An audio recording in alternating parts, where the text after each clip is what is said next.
Yeah, Donald Trump's not going to like this. His approval is absolutely tanking in North Carolina. The latest Elon YouGov poll has Donald Trump's approval at a -16, whereas the Democratic Governor Josh Stein has a net approval of plus 22 points. That Elon University YouGov poll is like the top pollster there in North Carolina. You also have the High Point University poll that just came out. They have Donald Trump's net approval at -10%, whereas the Democratic Governor Josh Stein's net approval through the first year of his term is now plus 30%. Also, Democrats in a generic 2026 congressional ballot are a +3 against Republicans. I think it's notable as well because Donald Trump gave that deranged speech in North Carolina on Friday where it was in front of a very small group of people, 150, 200 people, where Donald Trump seemed to be more interested in talking about his cognitive health and taking these cognitive exams where he could identify like a hippopotamus versus a giraffe. And this was supposed to be an economic speech, right? I mean, the people of North Carolina have been harmed by Donald Trump's policies, but they've been resilient in the face of it. And Donald Trump was giving that, deranged speech. It's notable too, because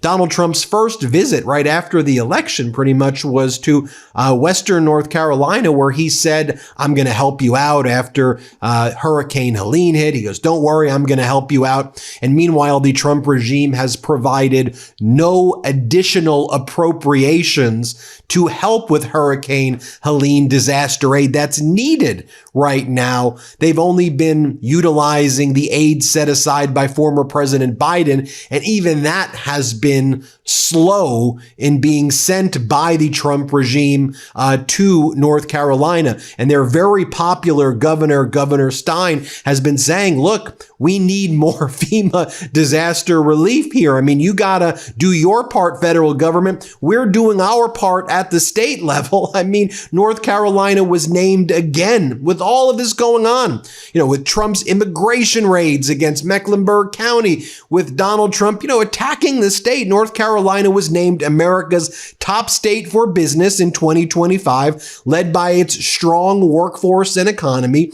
based on the latest CNBC scoring of which states have the best economy. The Tar Heel state captured its third top state's crown in the last 4 years and missed the top spot by just 3 points last year. Its biggest strengths are in the categories of economy, workforce, and business friendliness, but federal budget cuts, tariffs, and the recovery from Hurricane Helene could threaten its dominance. Like North Carolina's doing its part. It's like federal government.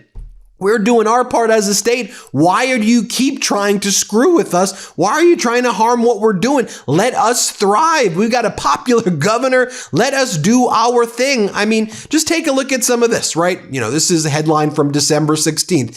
FEMA was ordered to reinstate $200 million in disaster mitigation funding for North Carolina after it took away critical disaster mitigation. So not only was it not giving new appropriations, while it was only giving money that was already previously appropriated by Biden, but in a slow manner, they were affirmatively taking away disaster mitigation funds, and North Carolina had to sue to get it back.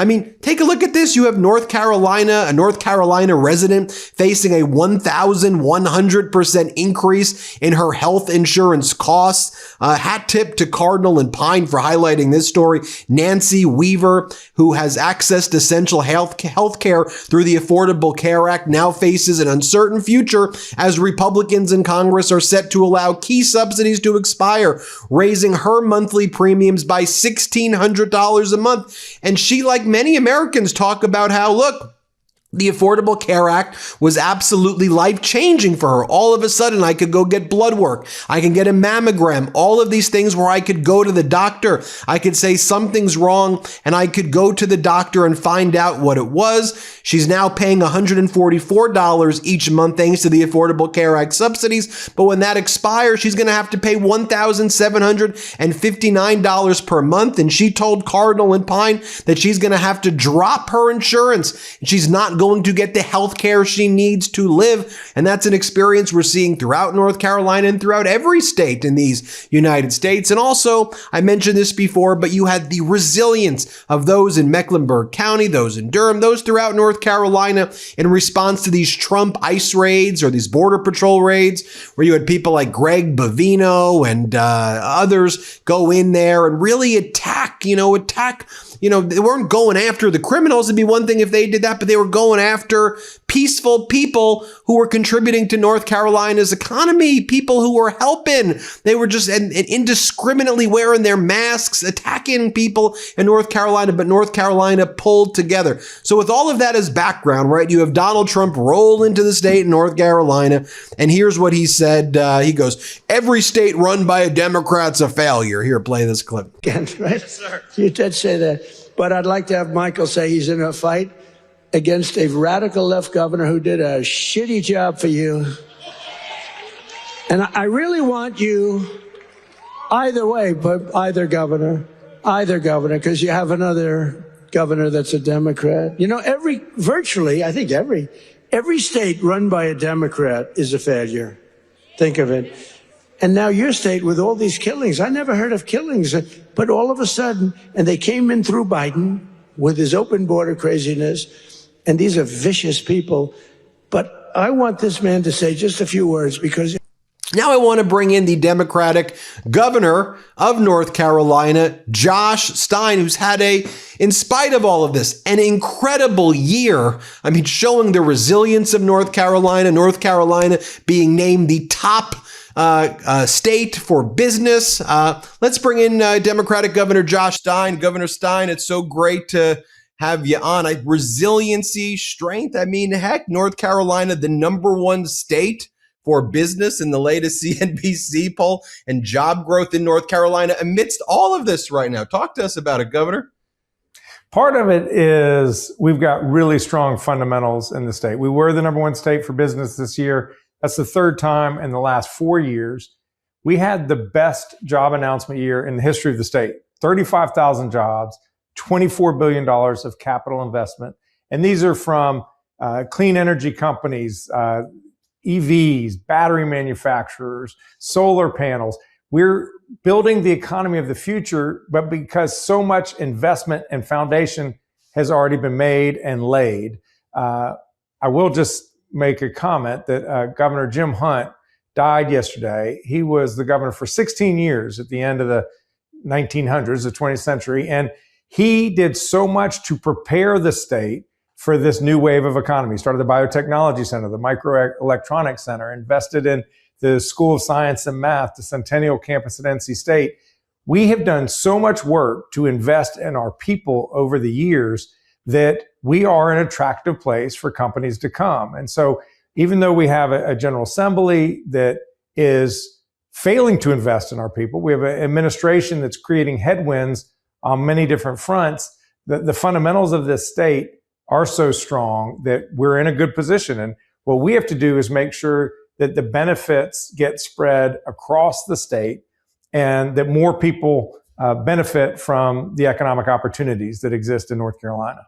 Heck, federalism, states' rights, state sovereignty, seeing states step up, in the face of these headwinds. As we reflect on this past year, it's notable that the first place that Donald Trump visited, I showed some clips at the beginning of this, was, being in Western North Carolina, and he came in there, and made a lot of big promises. I mean, there was $60 billion in damages that was caused by Hurricane Helene.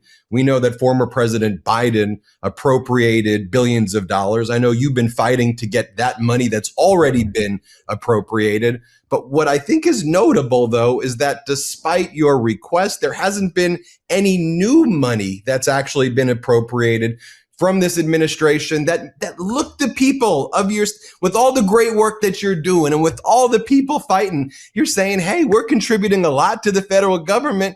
Can you help us over here too, though? Because this whole thing, this federalism thing, it's got to work in both directions. And you looked all the people in North Carolina in the eyes, Donald, and you said you were going to help them. But here we are, and you haven't done any new appropriations, which is kind of unprecedented when it comes to national crises and national catastrophes. Talk to us about what you're doing there. Yeah, when there is a massive storm on the scale of what we suffered with Hurricane Helene, just for context, in case people have forgotten, it was about 14, 15 months ago, a storm hit Western North Carolina, creating massive flooding, unbelievable damage, tens of thousands of homes, private roads and bridges washed out, businesses shut down, 108 lives lost. When you add up all the economic impact, it was about $60 billion. What is typical after a storm like this? And this was true with Sandy in New Jersey and New York. It was true with Maria and Puerto Rico with Katrina and the Gulf Coast. The federal government will provide about 50, 60, 70% of those damages in relief dollars to help that region recover from the massive hit. So far, North Carolina has received about 11%, a little over $6 billion. I am grateful for every federal dollar we've received. We are working hard to get that money out the door. We were the first state affected by Helene to stand up our housing program. In fact, the fastest of any state after a major hurricane in over a decade. We were the first state to stand up our EPA-funded water and sewer program of any state impacted by Hurricane Helene. We are all about urgency to try to match the urgency of the people of Western North Carolina. The problem is we do not have enough funding from the federal government to help us achieve what we need to achieve for the people of Western North Carolina. Right. And to me, when I got into doing this, I didn't get into it really because I love politics. I love people more than anything. And it just seems like this should be a bipartisan issue. We should all help each other, in this country, and we should all just help each other live better lives. And to that point, too, as we head into the new year, people are very concerned about their health care. The Affordable Care Act subsidies are set to expire. People are seeing when they purchase on these exchanges, oh my gosh, it's up significantly. I can't afford this right now. Congress, our friends over there in Washington, Mike Johnson said, vacation time. It's time for us to head out, and we'll go back and we'll have our great Congress health care. Good luck. Good luck, North Carolina. Good luck, rest of the country. How do you navigate that as the governor? And again, I started with the great work you're doing because you're doing everything you can do as a governor. The state's attracting business. You're running a fiscally responsible government. And then these people in D.C. keep throwing jabs your way. It's really hard. And on the subsidies, we're looking at about 1 million people who benefit from the subsidies in North Carolina. The estimates are 150,000 are just going to lose insurance because they can't afford it. For the other 800,000+ people, their premiums are going to double or more. So it's going to be a huge impact on folks here in North Carolina. Another big hit that the federal government has put on our healthcare system that's going to create havoc for years to come. They cut $1 trillion out of Medicaid. $1 trillion. In North Carolina over the next decade, it's expected to be about $50 billion. So $5 billion a year less in federal funding that pays to provide people health care. When people have health insurance, they're much more likely to go to a primary care doctor to address whatever issue they have. If they don't have health insurance, they don't do that. They put it off until there's some attack, an acute attack. They go to the emergency department to get treated. It may be too late for whatever their underlying condition is. It's certainly substantially more expensive to treat. So the long-term damage that the reconciliation law has done to healthcare in North Carolina is going to be immense. Of course, what they did is they put the Medicaid hit after the midterms. Now, the Affordable Care Act subsidies are hitting us right now, but the big hit, the punch that's really going to hurt, is going to come in 2027. So here you are trying to work with the federal government to help with hurricane disaster relief. And, so far they've been like, nah, but I got one for you. We'll put federal resources, but what we're going to do is basically throw Border Patrol agents and ICE into Mecklenburg County. And we'll bring in this guy. His name is Greg Bavino, and he's going to bring in his crew, and they're going to just start marching through your shopping centers and through your peaceful neighborhoods.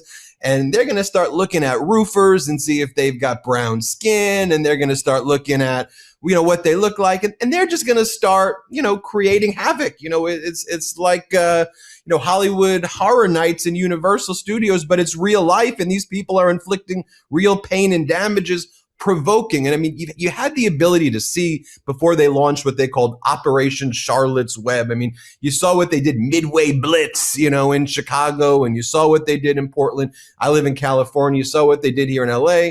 So you were able to see what their tactics are. But to see it, I want to get your perspective as the governor. But I'll say this: when I was observing what was going on in Mecklenburg and just throughout North Carolina, the people were resilient, and they said, one, they were peaceful, the people, and they were like, we don't stand for this. We support each other. What went down? Yeah, it was really rough. Look, I am completely committed to the public safety of people here in North Carolina. We want everyone to be safe in their neighborhoods, in their communities, at church, at work, on their way to work, whatever they do in their daily life, they need to be safe. If what ICE and Border Patrol had done was to come in and find identifiable people who were bad actors, arrest them, detain them, and deport them, I don't think anyone would have objected. But what they did was not that. They came in, they're wearing paramilitary garb, they're wearing masks, and they are just driving in unmarked cars, stopping, pulling people off the sidewalk, driving through neighborhoods, stopping people who are doing landscaping or pulling people down from roofs. They were indiscriminately racially profiling people because of who they were. That is not law enforcement.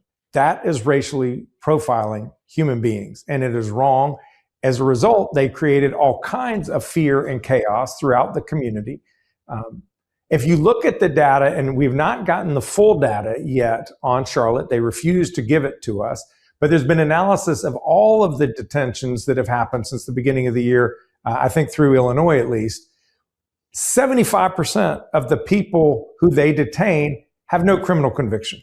And those who do have one, only a small percentage of those are for serious crimes which we would, I think, generally all agree they do not need to be in our communities. They are going after just anybody, and that is causing havoc. So a year into the governorship, you were Attorney General, before that. We covered your race for governor. Can't believe it's already the new year. As you reflect back on this year, we've got 6 million subscribers here on this YouTube channel, and many more millions across the other platforms that we have. What do you want people to take away from your term so far, and where it's headed in your view? That we can actually deliver for people. It's very easy to get disillusioned because of the inefficiencies or the slowness of government. And I get all of that.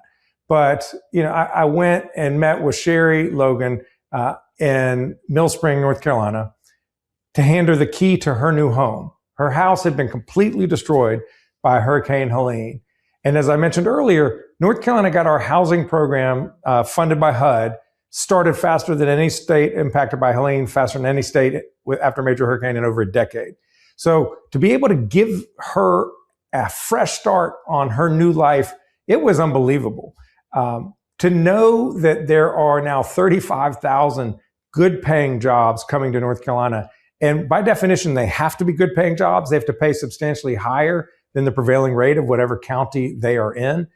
These are jobs that can transform families. A person can go work at that job, earn enough money to afford a home, to take a vacation at the end of the year, to buy their family's groceries. And it gives people a career path in a sector that's going to be thriving for years to come. So to know that we've played a role in trying to help people have a brighter future, it's immensely rewarding. There are so many headaches and frustrations along the way. We know that. But if you work hard, if you focus, if you have the right priorities, you can get things done for people. Governor Josh Stein, we appreciate you joining us here on the MeidasTouch Network to talk about this past year. We look forward to you joining us again in 2026, as we know North Carolina will continue to thrive in spite of those headwinds, Governor. Thanks so much, Ben. Take care. Everybody hit subscribe. Let's get to 6 million subscribers. Want to stay plugged in? Become a subscriber to our Substack at MeidasPlus.com. You'll get daily recaps from Ron Filipkowski, ad-free episodes of our podcast, and more exclusive content only available at MeidasPlus.com.